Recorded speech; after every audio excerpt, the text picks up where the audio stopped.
region which is the closest viticultural region to our village in Spain, which is called San Carlos La Rápida. It's only 1 hour away.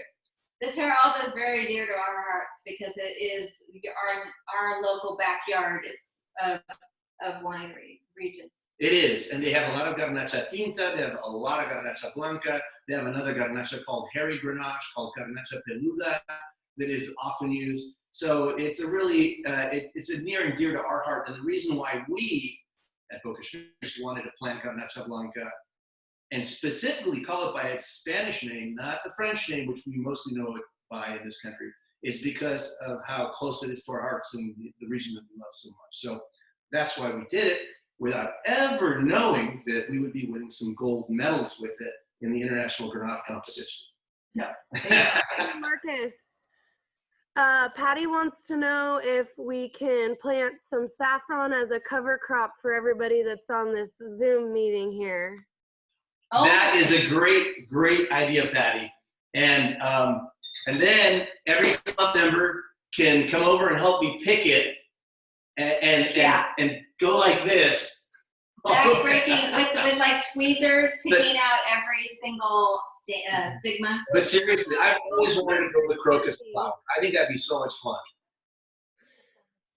Okay, well, at this point, we are going to bring it over to our amazing, amazing winemaker, Elise Perry. Yes. And to talk about her experience of Garnacha Blanca. And her experience has been quite an evolution with the variety, starting early on and going all the way through this award-winning wines. Yeah, so when I started working for Markus and Liz about 6.5 years ago, and my goodness, how fast 6.5 years ago, I had no idea how much Grenache or Garnacha Blanca meant to the two of them, and especially Markus. I knew what Graciano meant, and we talked about that a couple weeks ago in our last tasting. I knew that Graciano was really important to Markus and one of his favorite red varieties, but had no idea about Garnacha Blanca. And in 2015, I had been with Bokisch for about 2 years. Markus and Liz and I sat down and we talked about, the fact that we had all of these white varieties. We actually had, and we make a lot of white varieties now, but we didn't have the tasting room open back then. And so we were trying to figure out, should we cut one of these white varieties out of the portfolio? And I suggested maybe the Garnacha Blanca should go. And oh my goodness, I realized very quickly that was not the right thing to suggest. And that's when I really discovered that the variety really meant so much to Markus, and I found out about the Terra Alta. And so in 2016, so 4 years ago, my husband Jeff and I had the opportunity, we went to Europe to visit his cousin in Berlin, Germany. And I said, well, if we're going over to Germany, we need to go to Spain. And I talked to Markus and Liz about it, and they said, you should really go to La Rápita, where Marcus's family is from. And if you go there and you stay there, you can go to the Terra Alta region. And for me, that was just amazing to think about going to really what's the homeland for Bokisch and for Bokisch wines. So we spent a week, just about a week in La Rápita, and we went up to the Terra Alta, and my goodness, just to experience first of all, the people, and how welcoming people were. And when you go to Spain and you go wine tasting, it's not like California where you go wine tasting and you just can go in and out of wineries, and it's not so much like that. And so we kind of stumbled across a few places that were open and were able to go in and taste in the Terra Alta. And that's when I really discovered how amazing the variety is. So brought that experience and the experience of tasting all of those Spanish Garnacha Blancas back with me, and really kind of honed in on the winemaking on the Garnacha Blanca. So 2 years ago, when the Bokisches decided that they were going to start these wine club tours, and this was actually a precursor to that, we discovered there was an international Grenache competition. And that year, and it rotates around different countries in Europe, and in 2018, it was being held in the Terra Alta region of Spain. And so we thought, wow, this is amazing. Marcus and Liz thought this is a great opportunity to start these wine club tours that we've always wanted to do. And we wanted to enter our wine. So we enter wine competitions here in California in the United States, and you just go online and you fill out a form, and all the information is there and all these drop down boxes. And so I go online and I go to enter our wines, and they ask what country you're entering from, and there's no United States. There's nothing. There's no California. There's no United States. So I had to email the competition, and I said, hey, we're here in Lodi, California, and we'd really love to enter our Garnacha Blanca and our Garnacha, but there's are you not allowing the United States? And wow, they were so excited that a winery in the United States and in California wanted to enter. So we were able to enter the competition, and we were the first U.S. winery to enter that competition. So we were really, really proud of that. And Marcus is going to talk a little bit about that competition 2 years ago and how we did. But it's been a really great journey with the Garnacha Blanca. It's been a wine that has really taught me a lot of things, and I've really just taken a lot of pride. And I mean, I take a lot of pride in all of the wines that I make, but when you have a wine like this, that when I know that it's something that Marcus and Liz really, really cherish, it's really great to be able to make a wine like this that they love, and that you all love, and other wine tasting room customers and people out where the wine is sold out throughout stores and restaurants. So Elise, can I ask you a question? Sure. So you said that your love really started when you got to see some traditional Terra Alta Spain Grenache Blanc. So how would you compare that to the Grenache Blanc that you're making and that's in most people's glass tonight? So that's actually a really interesting thing. So when we decided to enter the competition, we were entering our red Grenache, our Garnacha, and our Garnacha Blanca, the white Grenache. And I knew that going up against Spanish Garnachas, the red wine, Spanish Garnachas, Italian, in Italy they call Garnacha Catalan, going up against Spain and Italy, and then the French Grenaches, I kind of knew that our Garnacha wasn't going to do so well. It's a beautiful wine, but it's a different wine. It's a little bit lighter style than what you get from Europe. And of course, those wines are so much older in Europe than we have here. But the Garnacha Blanca, I remember saying this to Marcus and Liz. I said, I think we're going to win a gold medal, because our Garnacha Blanca tastes very, very similar to the Spanish Terra Alta Garnacha Blancas. And because I was actually there to taste, I knew that we had something here, that this was truly like a Spanish Garnacha Blanca. So I think that in Lodi, we grow it really well, like we do with a lot of other white varieties, but it grows really well. And if you make it, the right way, you've got a wine that really stands up to the Spanish Garnacha Blancas and Grenache Blancs from other parts of the world. Beautiful. Well, Elise, hats off to you. I tell you, you have taken us to this level, and I think we should all be the judge of this year's competition, which was supposed to be held, now in Montpellier, France. And because of the coronavirus, they pushed it until September. So you guys be the judge. Do you think Elise brought home another gold medal? Oh yeah. Oh yeah, I think we actually would have gotten the results today. Really? Oh, yeah. Really? Oh my gosh! Wow. Today. This was meant to be today. Yeah. Well, in honor of that, let's go through this slideshow that Marcus and Liz have put on for us, and hey Jeff, we'll reminisce through that one time back in Spain.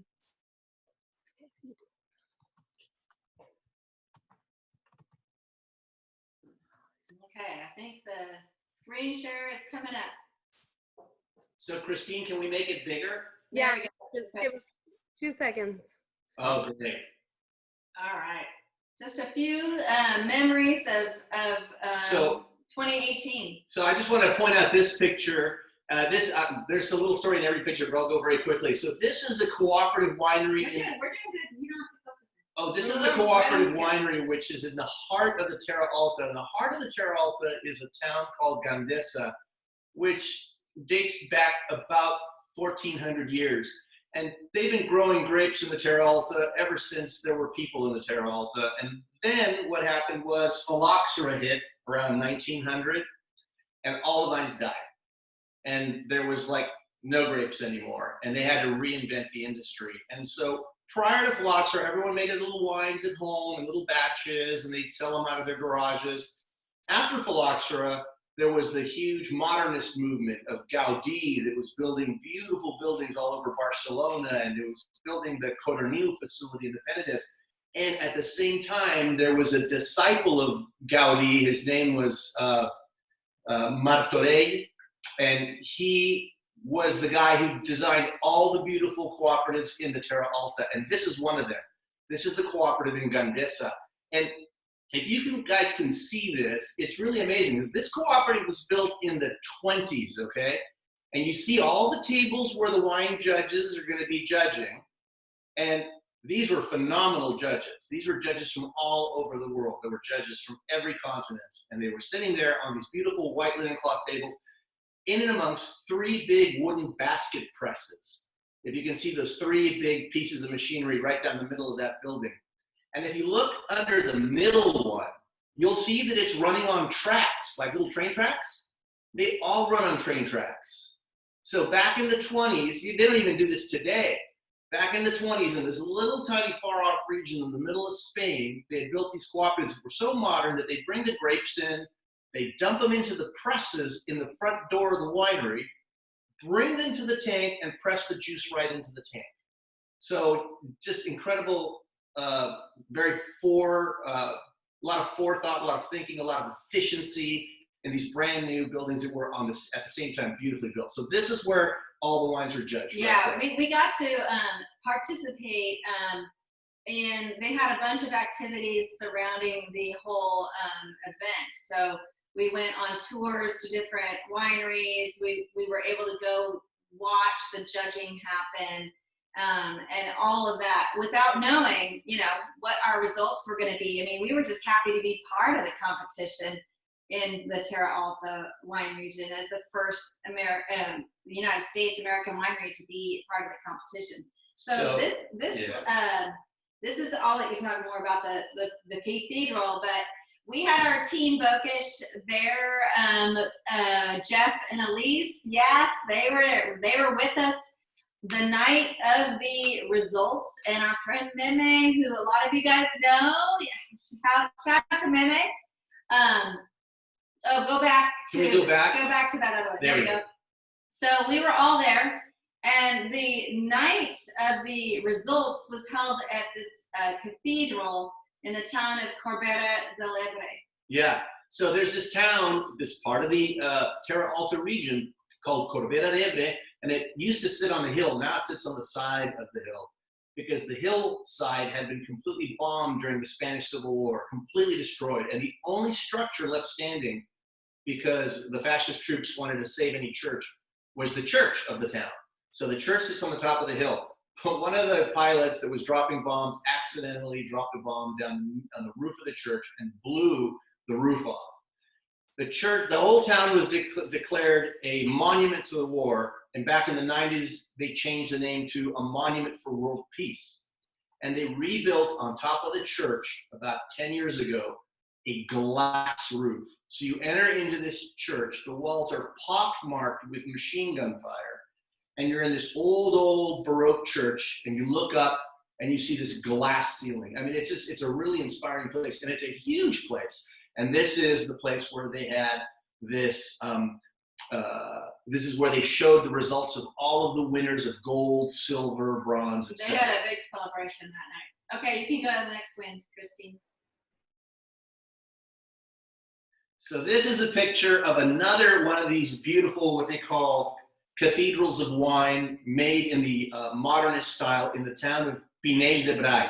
And you see these beautiful brickwork arches. I mean, just super cool stuff. And in the middle of nowhere. And Liz and I are walking up the stairs to do this. This was on the very first night where everyone's meeting each other. This is before we have the results of the competition. Way before. And there's a buddy of mine who's the guy on the right. Okay, this is Joan Angel Iberia. And the guy in the middle is a guy whose name is Dani Ramon.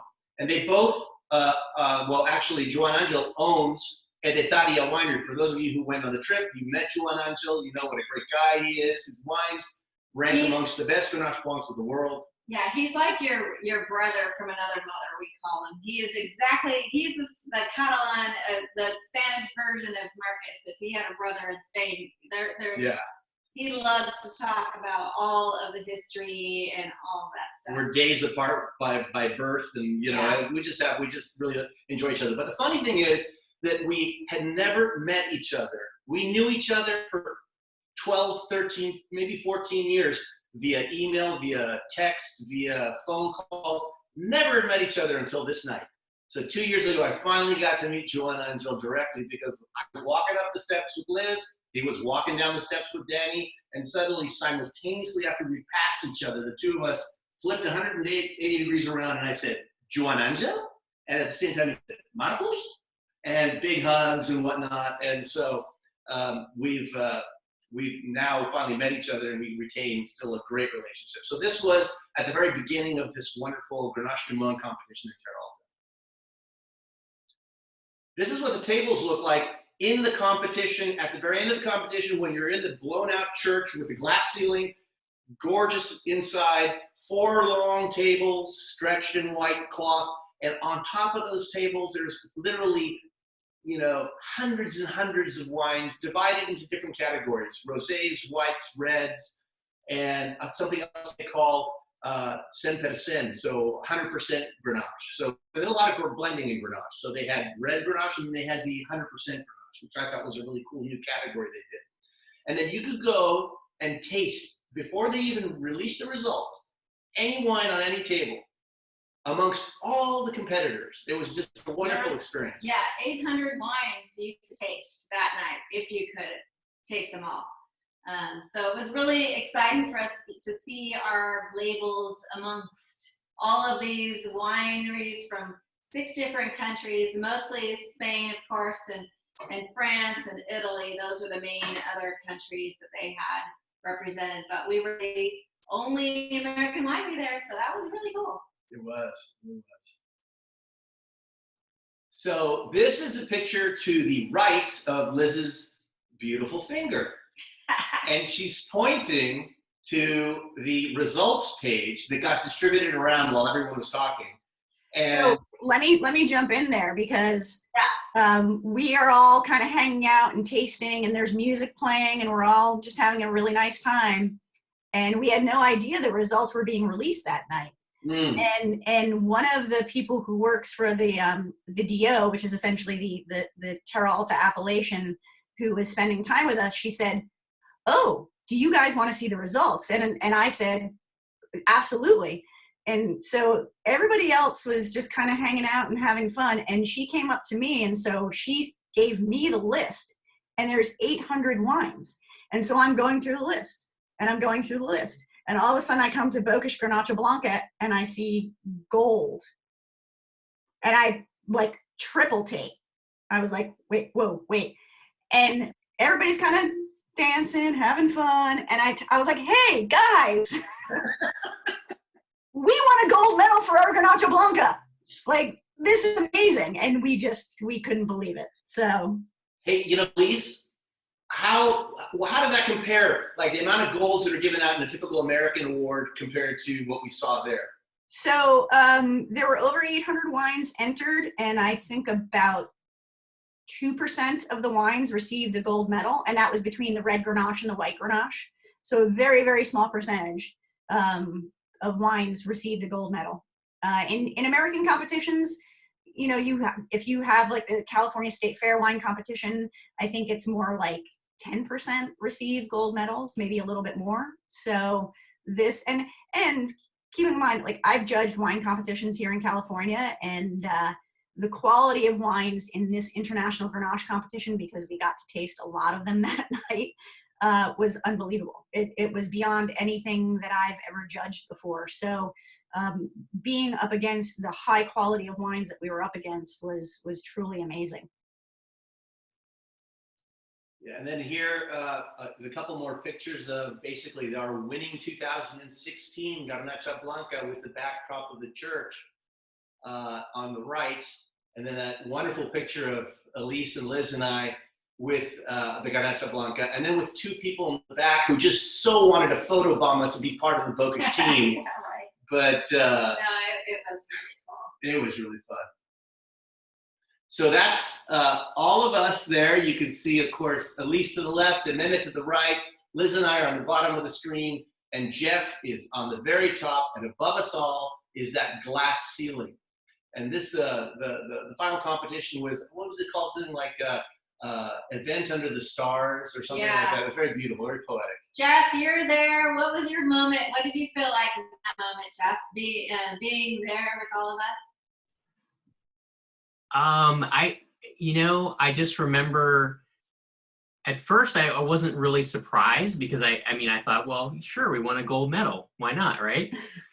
But then when it really sunk in that it was really special because of where we were, because of the competition, because of being the only American and only California representative, when all that sunk in, I was like, whoa, this is really tremendous. And I was so excited for Elise and for you guys to have that experience, and to be there in person was just unbelievable. So yeah, and I remember Marcus was we were a little concerned because, of course, put it together. We've named our vineyard at our winery the Terra Alta Vineyard in homage to the Terra Alta wine region. And, we were like, well, the Garnacha Blanca is from Vista Luna Vineyard, but we have the Garnacha from Terra Alta. And we were kind of worried, what would the DO, the AVA leaders say when they saw that we use that as our vineyard designation on wines. And, oh my gosh, they were so excited. They're like, oh, you chose our name to put on your vineyard designation. They were like so excited that a California winery, like as if we're movie stars or something, had used the DO name. Because the one thing that we really also love about the Terra Alta is they've been the underdog of the wine regions of Spain. You hear about Rioja and the Ribera del Duero and all these other places, but Terra Alta is always also been the backbone. I mean, one of the larger producers. They make beautiful wines, and they make also wines that support a lot of other regions, and they haven't gotten the recognition for high quality wines like they deserve. People think, oh, Terra Alta, I can get some cheap wine there. Very like Lodi. Similar to Lodi, right? Yeah, and so we feel some real camaraderie with that region because of their lack of recognition. And so it's a even more synergy of that region for us. Yeah, if you guys, just to kind of put it into context, the Terra Alta is about maybe 16,000 acres. So it's, maybe 20%, not even 18% of what Lodi is. But just like Lodi, where all you got to do is sit in Rio Vista and watch all the Lodi fruit go to the North Coast. You see the same thing in the Terra Alta. That 50% of all of the fruit from the Terra Alta goes to the Penedès wine region to make cava. And it also goes to a winery called Torres, which is a really good winery. And they make some really interesting wines, but you'll see them in the supermarkets in the United States. And that's just all the base wine that comes from the Terra Alta that unfortunately does not give the Terra Alta recognition. But much like Lodi, when I was a kid, there were just cooperatives. Now there are over 60 different small boutique wineries, and the cooperatives are still there. And so very similar to Lodi, when we came here to Lodi, there were 5 wineries. We were, I think, winery number 10. And now there's over 100 wineries, but the big guys are still there too. So there's a lot of commonalities. Oh boy, this is really fun. There was somebody at the competition. There was a lot of media there because it was a really big deal for this competition to be held in Catalonia. in the Terra Alta wine region. And so they had a lot of media there. And when they found out that there was an American winery that got a gold medal, they were all over it. But then when they found out that this American winery was owned by a Catalan, they went even more crazy over it. And they asked Markus to go to Barcelona and be on live Catalan radio, cats, and you see the little cat in Catalonia. And so during our tours, we had to say goodbye for a day, and Robin remembers this. We left everybody because we drove up to Barcelona, and Markus was on the radio. And tell us a little about that experience. Oh, it was like totally nerve-wracking because, you know, I speak Catalan, and I'm self-taught in Catalan, and, you know, I speak with my family all the time. But to go on public radio, which is like going on NPR, right? And speak in a language that you speak maybe, I mean, literally 20 days a year, and have to like talk eloquently about wine and about different things was, you know, I mean, totally doable. But given the fact that the spotlight's on you because they were videoing me at the same time, it was really nerve-wracking. But at the same time, it was just like such a culmination to be able to go there. They had this like the NPR program, Cat Radio, will do things. They'll have their news broadcasts, they'll have their political broadcasts, they'll have their culture broadcasts. And so there's this guy called Roger Gracia, and he has this program called Estat de Gracia, which means the state of grace. And so he will do cultural things from around the world, but he'll focus it a lot on Catalonia. So this fit in his segment beautifully. Here's the wine competitions in the Terra Alta. There's a guy from California who supports Catalan culture and brings all these Spanish varieties to California. And he was born in Germany. It was just this weird story that he could do something with. And so we ended up going there. And so one of the pictures, I think that picture right there, you could see Liz in the background. Yeah, if you go back, I got to go into the studio with him, but I had to be like extremely quiet. And so they, you know, and they even like, they didn't give you any prep. They were like hand signaling you because they were live. They're like, put your headphones on, you know, like hand signaling. You're like, I don't know what to do. It was really like, but it was really exciting. And then at one point I was just talking about, we talked about all kinds of things. I mean, just everything from A to Z. And at one point they're like, I said, you know, I'm from Lodi. And they're like, Lodi? I go, yeah, it's an hour and a half kind of east of San Francisco. It's a very major wine region in California. It produces more wine grapes than anywhere else, going on. And they go, isn't there a song about Lodi? Yeah, and Markus, we actually have a clip of that we're going to show everyone here on this screen. So give us a second and we'll share it. Let's do it. Yeah. Oh, they had a ball with this. Go ahead, guys. Get it going. It was so funny. That was so. They were all trying to pronounce Credence Clearwater Revival. Internet, en un lloc que es diu Lodi, està a 1 hora i mitja o 2 hores més a l'est de San Francisco. Perdona una cosa. Sí. Lodi, no hi ha una cançó de Creedence? Lodi? L-O-D-I? Sí. Ara ho busquem. Clearance Clearwater, sí. Ja tenen una cançó? Sí, tenen una cançó i va sobre això. Va sobre això, sí. Digues Creedence Clearwater una altra vegada. Sí, perquè Creedence Clearwater. Un altre grup. Creedence Clearwater Revival. És un altre grup. Ara proves. És un altre grup. Revival. Està bé. Creedence Clearwater Revival. Mio? Creedence Clearwater Revival. Sí, ara al revés. Sí. Revival. Bollocks. Molt bé, doncs ja tenim ceps blancs a Califòrnia, a Napa. I què et vas endur? Sí. Ull de llebre? Què dius? Ull de llebre, garnatxa i monastrell. Sí, albarino, que ara s'ha fet molt popular allà als Estats Units. Verdejo, de Rueda. Què més? Garnacha Blanca. Sí. Oh, that is so fun. Yeah, they were all trying to pronounce Creedence Clearwater Revival. And I was grading them on their ability to say it well. So it was a once in a lifetime moment. And to think that this is the same day 3 years ago that happened. Oh my gosh. And Yeah. just, you know, hats off to Elise and to Marcus and everybody for winning that gold. And then just one more thing. Yeah. Okay, so we win the gold. It was amazing. But then the next year, we decided to enter the competition again, and we won gold a second time in a row.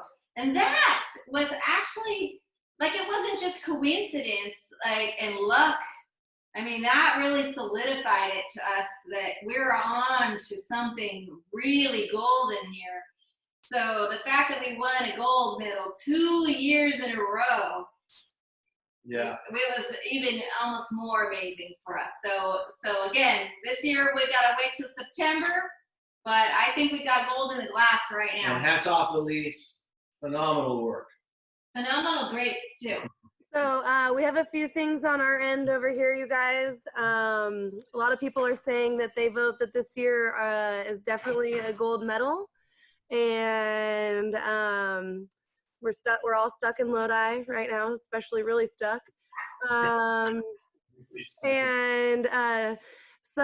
Stefan says that just as Marcus can make an Albarino that tastes like it came direct from Spain, he shows he can do the same thing with Garnacha Blanca, a gold medal winner for sure. So hats off to the farmer and the winemaker. And Liz, can you show us what's going on in the kitchen? Okay, yeah. So here we go. It's time to finish this thing off. Okay, this is reduced. I mean, that 1 cup of Albarino with the saffron has reduced a lot at this point. This is what's so great about this recipe is you can get it started when friends come over and then finish it off when you're ready. So we're gonna go, basically all we have to do is heat this up. We're gonna put those shrimp back in. So I have one more comment. Leslie says, I wish I was stuck in Lodi this week, but it's not that bad. Also in the Oregon wine country. So. Yeah. That's great. That is great. Okay, so we have our shrimp going back in, and now we're going to put 2/3 of a cup of cream in with that shrimp. Yeah. You stir it, honey. I'm going to heat it up a little more. We're going to, some lemon zest. Charlie and Brittany, thank you for these lemons. They are delicious. So we're going to grate some lemon zest on here. I've never seen a more prolific lemon tree in my life. I love lemon. Lemon preserves, lemon zest, just lemon on anything and everything. So I'm going to grate basically the whole outside of this lemon on here. And then I'm going to squeeze half a lemon. Let me turn that down a little bit. Yeah, Charlie and Brittany, we're down 1 lemon, so if you could bring another one tomorrow, that'd be great. So we have Karen here from Minnesota, and she said that she has Bokisch on hand while the snow melts. Oh yeah! Oh my gosh! Oh boy! Well, hopefully that helps. Wow, that puts things into perspective. Okay, our lemon is in there, and then we are going to, of course, this is looking a little sad. You need some greens, so we are going to use my handy dandy mincer, and we're going to mince up some parsley. Parsley, what kind? Italian or curly leaf? I tend to prefer the Italian parsley. There's nothing wrong with the curly leaf. I don't know why I prefer the Italian. I mean, it has a little more, it's softer, has a little more flavor, but you don't want the stems. So you basically think about the crocus flower and picking out the stigma of every little saffron front. You want to pick off the leaf off of your parsley because you really don't want the stems. And then we're going to just mince that up real quick, and we're going to combine them in there. Keep that up a smidge bit more. We're gonna just go ahead and mix the rest around there, please. Oh, look at that. Liz, that mince knife was the hot commodity of our last Zoom. It is. I wish I remember where, you know where I I got think it? you can get it like sur la table or something like that, or I got it when Lodi had it, the Lodi Chefs or whatever. Lodi had. but I That's, had a place. yeah. Yeah. You can find it on Amazon. You can buy it. So this recipe, you can basically eat with bread. Oh, I have bread in the oven. Let me get it out. Another little trick, if you, I always stock up on bread, especially nowadays, but even before this whole crisis, I like to get the old world baguettes at Rayleigh's or any kind of a not too fluffy, a little denser. And what I do with my bread is I bring it home and I take my long baguette and I cut it into thirds and I put it in a Ziploc and I freeze it immediately. When I'm ready to have my bread, I take out a section and then you actually put it under this running water. Just drench the thing with water. It's frozen. It's frozen at that point, and put it in the oven at 350 degrees and leave it for about 15-20 minutes. And your frozen piece of baguette is going to turn out so crusty and delicious. So this recipe is so nice to have with some baguettes because it's all about this delicious albarino or Garnacha Blanca infused with saffron, cream, and the garlic, and all the flavors coming together. 0 calories. Well, Zero you know calories. how much? It's 2/3 a cup. A little salt and pepper on there. All right, you don't want to let it go too long because again, you want to make sure not to overcook those shrimps. So can you pour that into here? You have some fellow supporters that do the same thing with the bread to preserve and freeze and. Yes, it really is a great way to do it. So what makes this recipe pair so well with the Garnacha Blanca this year? Well, I think because it has the creaminess of the, the cream, the, oops, there we go. With the wine in the cream makes the difference. If you didn't have the wine going on in there, I think it'd be too creamy, because sometimes with cream you want to have that acidity cut through, but it just really makes a nice balance. The saffron brings out like a nice earthiness to it. I don't know if they can see it over there. So this just, it's the Garnacha Blanca in the recipe and outside of the recipe is what makes it great. And this recipe also, besides like taking some bread and soaking up these delicious sauces, has some other options. If you want to make some pasta on the side, some nice fresh noodles, you can mix it in. You can also serve it on some sauteed greens, some chard or some spinach. If you want to go low carb, you can just put this on top of some nice greens, and that makes another really hefty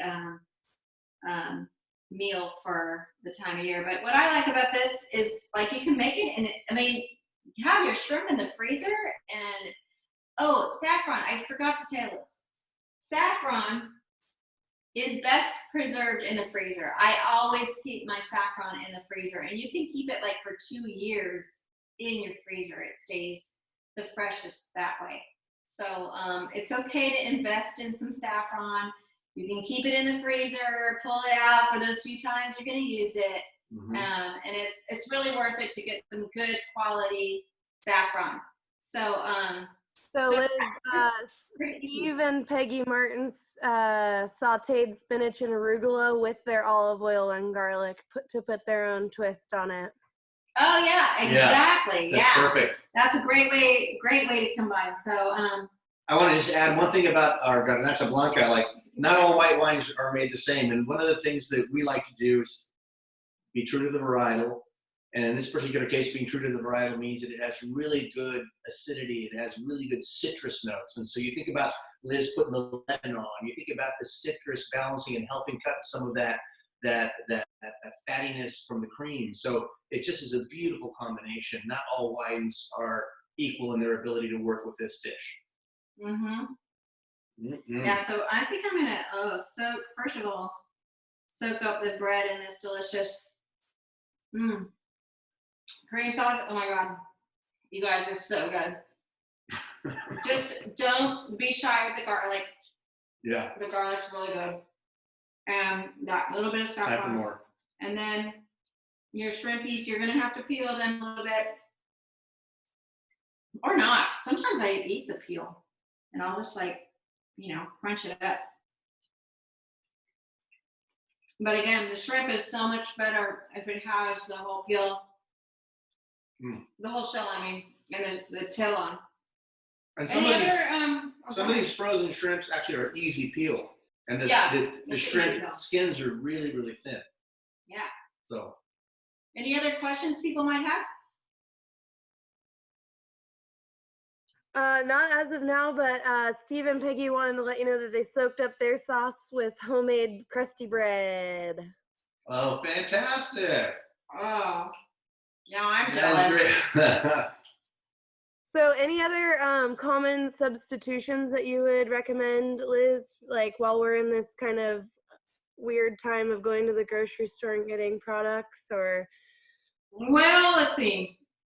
You can actually substitute the shrimp, but you can use scallops, which is even harder to find. But if you have scallops, you can use scallops versus the shrimp. How about a meaty fish, like a... You can try it with a meaty fish. Yeah, that would be really good. Swordfish or something like that, maybe broken up into pieces. Yeah, I'm sure that would be really, really good too.